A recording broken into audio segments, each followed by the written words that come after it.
the cliffhanger is such that you're like, did that just happen? Did the author really just do that? What? Read the next book immediately. You have to have the next book with you, or you'll die. Hello, hi, welcome. It's Emily from To Read Her Heart. Let's talk about some books. And yes, I am filming in a new place. Thank you for noticing. We'll organize by DNFs, nonfiction, and then we'll get to the fiction. And just for funsies, we'll talk about this book. Just kidding, it's a puzzle. It's called Murder Most Puzzling, The Missing Will. So it's not actually about murder, but it's part of a series. And 500 pieces, we have to figure out the combination to the safe for the missing will. And you're not given the final image of the puzzle. You just put it together based on visuals. There is a clue that shows the final image and the combination to the safe, but it's more fun without. I thought I'd share it because puzzles are fun to do when you listen to audiobooks. And this one looks like a book. Okay, so we'll start with the DNFs. First, we've got Marquise and Her Cat by Shari Tapscott. It's book 1 of the Fairy Tale Kingdoms. So it's about a poor young woman, and she catches the eye of 2 gentlemen, and she has a talking cat companion named Puss. I didn't quite care about any of the human characters, just the talking cat, and that wasn't enough to keep me listening. The narrator did a decent job. It just wasn't my flavor. It's not very long. I could have held out for a couple hours to finish it. Just didn't. Just to be clear, a lot of these audiobooks are from Audible, and the books from Kindle Unlimited, they both offered me deals because it's been a while since I've had both subscriptions, so I pounced on them, and I want to get the most out of my money. That's why I don't keep it an active subscription, because it costs more than I'm wanting to pay, so when it's on sale, then I'll go for it. Okay, so DNF Book 2, The Unraveling of Emlyn, DuLaine, Book 1 in the Rivenlea Sphere by Lindsay Franklin. It felt kind of young to me. The main character, she's supposed to be 17, I think. She acted very immature for her age. I know she underwent some trauma, and that's affected her. She was also pretty scatterbrained, so I felt like I was reading about a squirrel that turned into a person. She was constantly thinking about other things in the middle of conversations with people. I was annoyed for the people she was talking with. I DNF because there was a dragon introduced, and I plan on reading other books with dragons, and I can only handle so much. It would have put my tank past full if I started another dragon book after reading this or listening to this one and it had a dragon in it, and I wasn't that interested. DNF. Maybe I'll come back, who knows. The next DNF is Finding Lady Enderly by Joanna, Davidson, Politano. I know she's a beloved author on Christian BookTube. This is my first book by her. I just don't care about anything that's happening. We get this young gal. She lives on like the East End of London back in the day. She's super poor. She's a rag gal lady. And this handsome stranger approaches her and offers her a position. And there's this sense of mystery the author is going for in this. The gal agrees, but she's hesitant because it sounds shady. And it really does sound shady. She does it anyway. She goes along with this gentleman to a different location, and he finally tells her what it's all about. The mystery is less intriguing and more off-putting for me, and I don't care to figure out what happens in the end. And then the narrator, her voice sounds a little bit older for what the characters are calling for in the book. It was hard for me to put myself in the setting with the characters because the voices for them were inappropriate. So I just DNF'd. I DNF pretty quickly. I usually hold out if I'm a little bit bored till maybe 40% mark, just in case it's a fluke or just me and it picks up. But I could kind of tell them I wasn't going to be interested in this. Well, last DNF is Recorder, Book 1 of the Children of the Consortium by Cathy McCrumb. It's a sci-fi. I think it was a mistake listening to it on audiobook. The main character has been attached to this robot, or she's had this implant in her that controls her emotions, and she gets punished when she shows too much by this robot thing that hovers behind her. So she's meant to be like monotonous and level-headed. I guess like Data on Star Trek. It came across differently in audiobook. It sounded more like she was just a boring person instead of conditioned to behave a certain way. Her personality felt flat, and yet all the characters around her, except for a few, just loved her. And the few that didn't like her, it was over-the-top hatred. So it was hard to believe. And then the book is laid out in a series of journal entries or catalogues. And it just seemed like a bunch of disjointed filler. It was kind of slow. The male lead, who I'm assuming is the love interest, you could tell sort of early on he was going to be, because he showed this unwarranted kindness and affection towards the recorder from the beginning, almost at the very beginning. And you're like, why? I don't understand. Anyway, I have full descriptions linked to my Goodreads if you want more information. All right, I read one nonfiction book. I didn't start it in May, but I finished it in May. It's called Say Goodnight to Insomnia by Gregg Jacobs. I still have insomnia.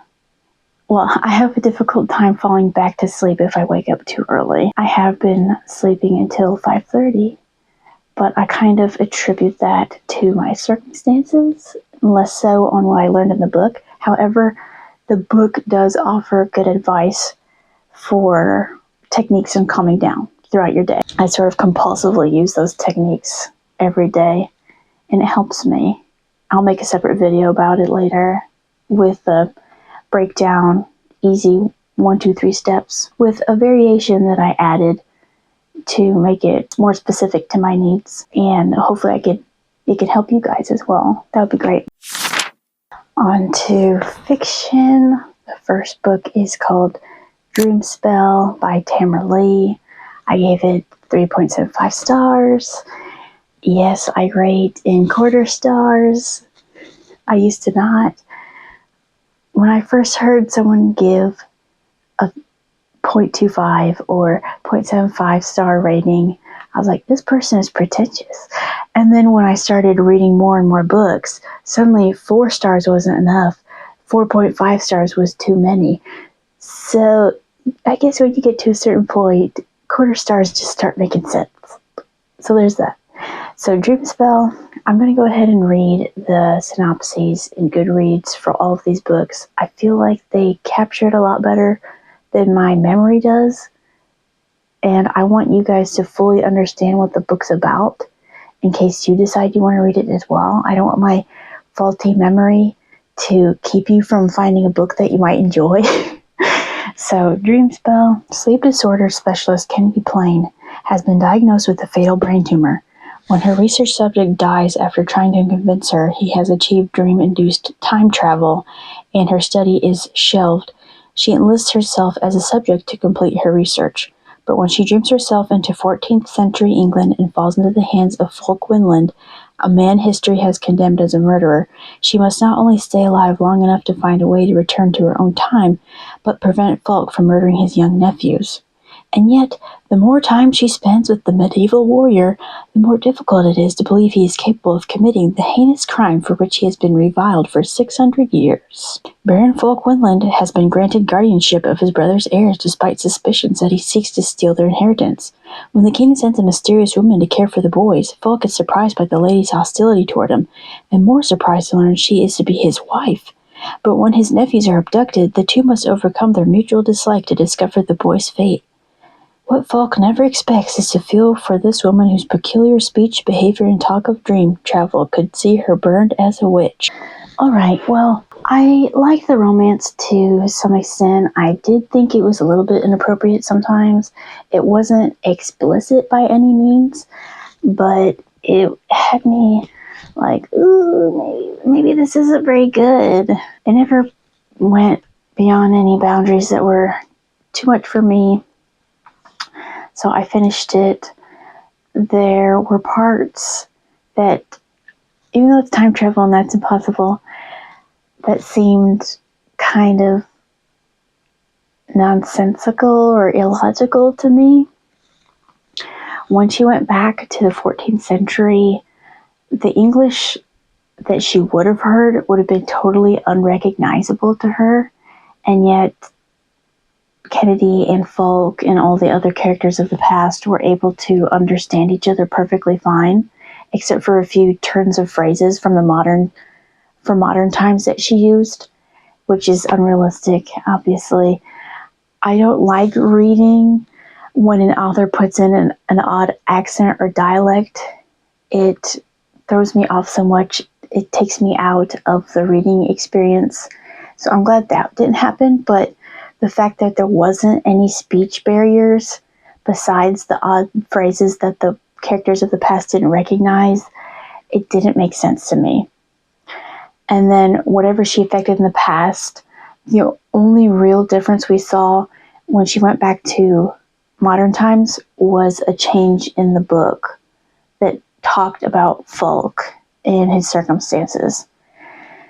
I guess I watched Back to the Future too many times, and I've been spoiled on time travel and the space-time continuum and how you can mess it up and totally skew the timeline to where the changes she made, not doing much in her present time, it didn't make sense to me. It was a decent read. I won't be continuing the series. All right, book 2, Replacement, which is book 1 in the Lost Clone series by Jordan Rivet.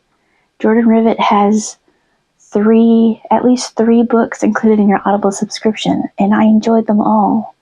And I'll be talking about all three of the series today. So, Replacement, book 1, is a sci-fi. I gave it 4 stars. Jane is a leftover clone, created for an unknown purpose, then abandoned at a rundown facility outside Grid City. She has a knack for trouble and a burning desire to find out why she was made. When a powerful tycoon hires her to replace his son Isaac's best friend, a girl from the same clone batch as her, Jane jumps at the chance to finally get some answers. All she has to do is convince the charming Isaac that his friend is still alive, without getting too close to him. Stepping into someone else's life isn't easy, though, even when you have the same genes. As Jane struggles to survive at Isaac's elite private school, she discovers the other clone's death was no accident, and she might be next. She must solve her batchmate's murder and unravel the mystery of their origins before the killer comes for her, too. It was written so that my interest was held the entire time, and the pacing was just right. It wasn't breakneck or anything like that, but enough happened that I was engaged. And there were lots of twists. I didn't see them coming, but I'm not one for suspenseful type books, so I don't look for them. The interactions between our main character Jane and Isaac, they were a little bit cringy.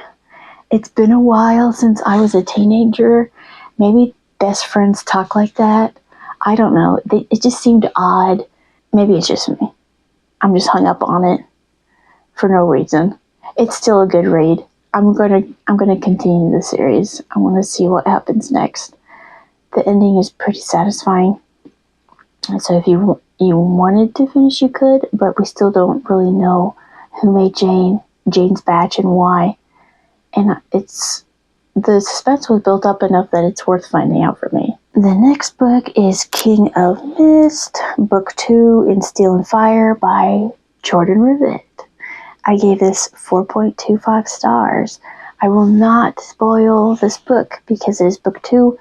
I will go ahead and read book 1, which is called Duel of Fire. Dara Ruminar is a serious young duelist in the mountaintop kingdom of Vertigon, a land of dramatic cliffs and misty peaks where mysterious fire magic runs through the stones like blood.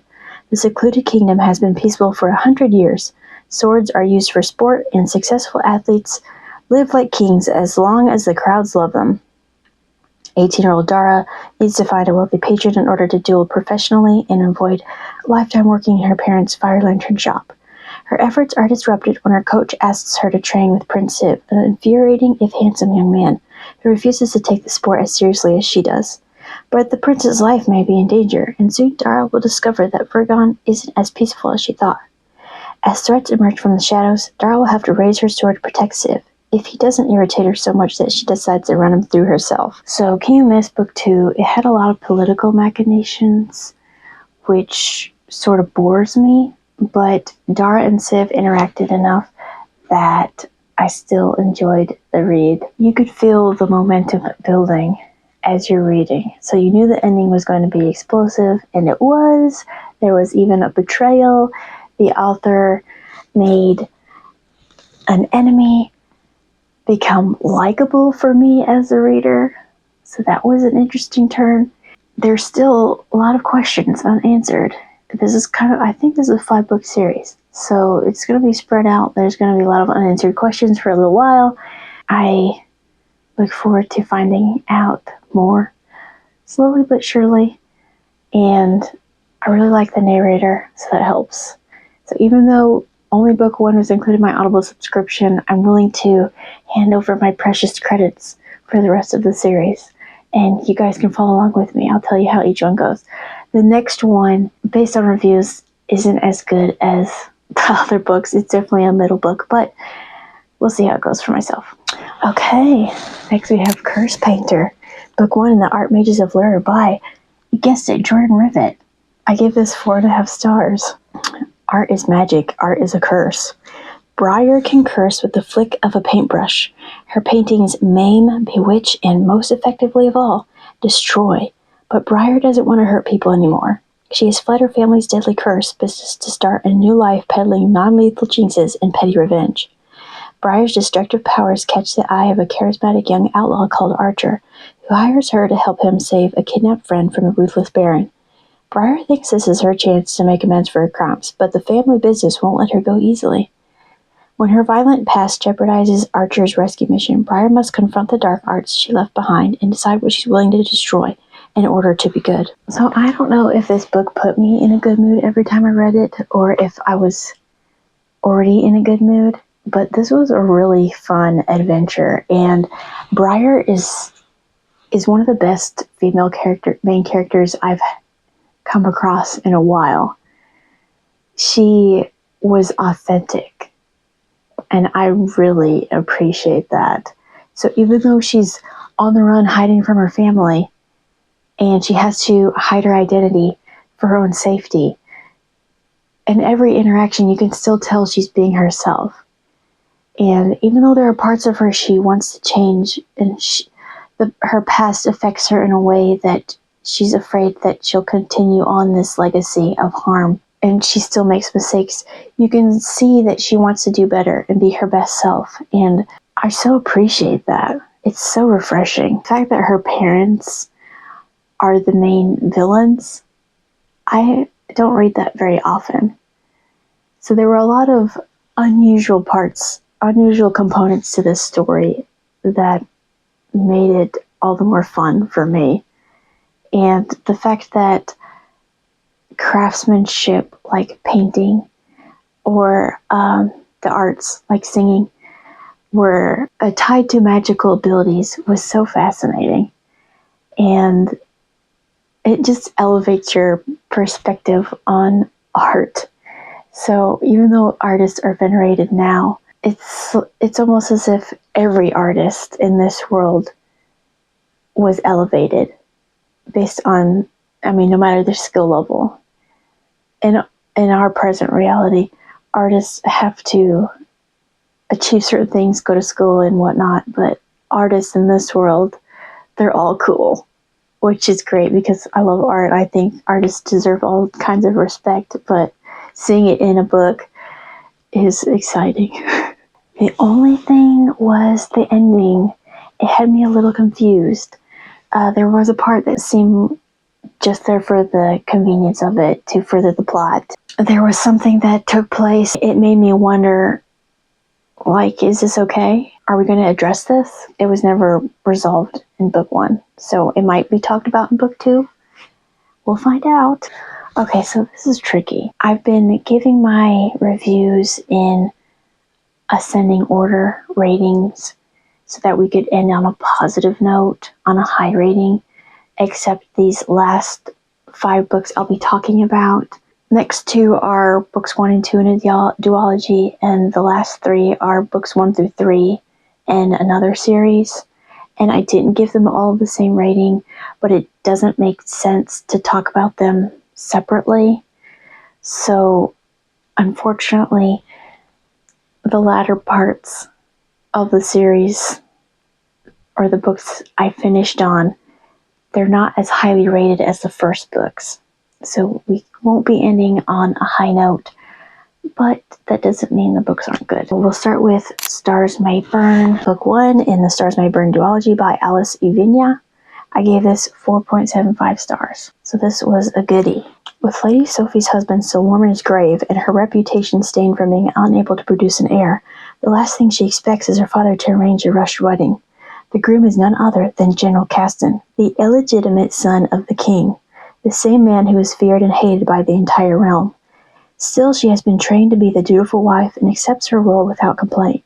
Yet how can she hope to be the spouse she is expected to be when the general is frequently absent and seems to be hiding dark secrets that cause her curiosity to burn? Caston's luck is running out. With the king and his court eager to see him dead, he knows he must marry or risk his lands falling into the wrong hands. His plan seemed a simple one. Marry the woman he has always secretly admired, but keep his distance to avoid forming an attachment. After all, he will likely be dead within the year. No need to cause her unnecessary anguish. It doesn't take long for Caston to realize he's misjudged the beautiful widow. Sophie misses nothing and is learning dangerous truths that could get them both killed. Caston has always been willing to lay down his life in the name of peace, but he will not allow them to harm her.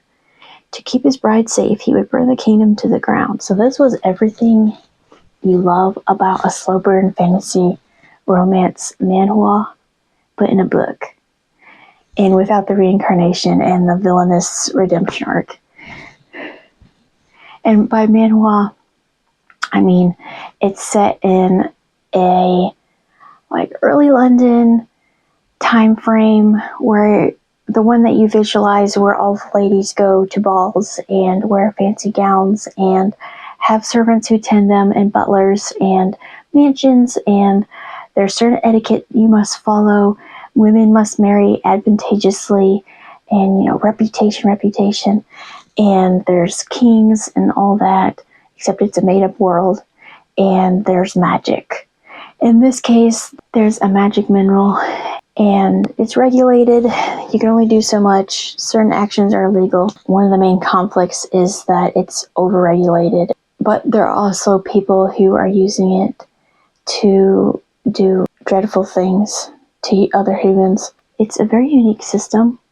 I thought it was very creative how the author integrated the use of the metal into society and how it affected it at large and on the individual levels. And when people misused it, how it essentially drained the life out of people and turned them into these zombie type things. And I kind of like zombie creepy stuff like that. So that was unexpected.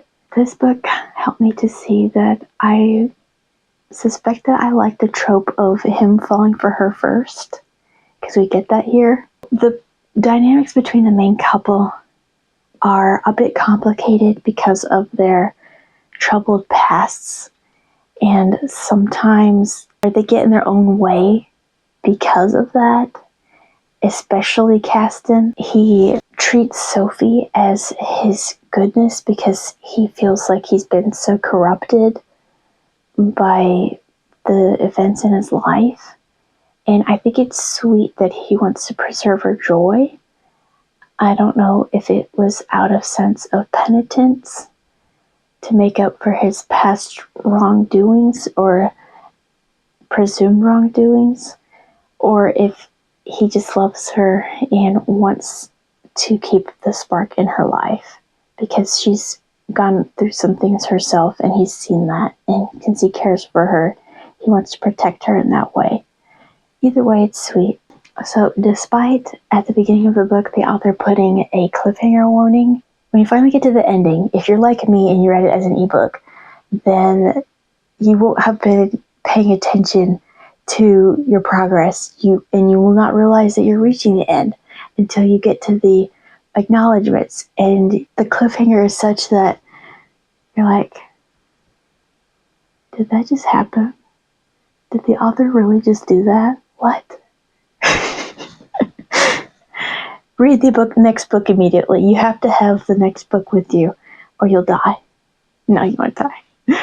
But it's a pretty big cliffhanger. It's shocking. And I see why the author put the warning. Even so, it still gets you. It still gets you, especially if you're not paying attention. But that takes me to book 2. And since I enjoyed book 1 so much, my expectations were very high. And it didn't meet them. It did not meet my expectations. It was still a good book. It had a good ending. It's just, I was expecting one thing and got another. It was very political, the majority of the book. And like I mentioned before, that is hard for me to read and enjoy. It feels slow for me. And the obsession of Caston with Sophie was a bit much. He was protective to the extent that it became obsessive. And that's just not healthy. It's not ideal. So that took it down a bit for me. I was really hoping for an epilogue. It needed one. I had a specific one in mind that would have been perfect. We didn't get it. It's not the end of the world. It was still a good ending. But it would have been elevated had we had the epilogue. I think we missed out. Don't let what I say keep you from reading it at all. It was still a good ending. I just feel like it could have been better. And I had my hopes set high. So there was a lot of reconciling to do for me. Still a good series. And book number 1, I almost gave 5 stars. Now the last 3 books are books 1 through 3 of the Elven Alliance by Tara Grace. Book 1 is Fierce Heart. I gave it 4.75 stars. Essie would do anything for her kingdom, even marry an elf prince she just met that morning. When a diplomatic meeting goes horribly wrong, Essie, a human princess, finds herself married to the elf prince and warrior Leigh Sornish. Fitting into the serene, quiet elf culture might be a little difficult for the talkative princess, but she's determined to make it work. With impending war and tenuous alliances, it will be up to Essie to unite her 2 peoples, and maybe get her hands on an elven conditioner while she's at it. This was such a fun, binge-worthy read, and I got through the first 3 books in the series within maybe like a week. Usually when characters put on a face, it seems kind of fake for me, but in this case, whenever Essie chose joy, it felt real. So that was a nice change of pace for me. Tara Grace did an excellent job with her characters, and you understood their motivations. They were clear. Anything that was left unsaid kept you curious without frustrating you. While Essie was strong, she still needed saving, and I love a damsel in distress.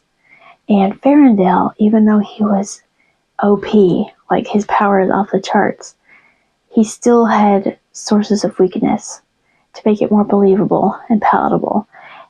For me, if a character is just so over the top strong, nothing can stop them, it's boring.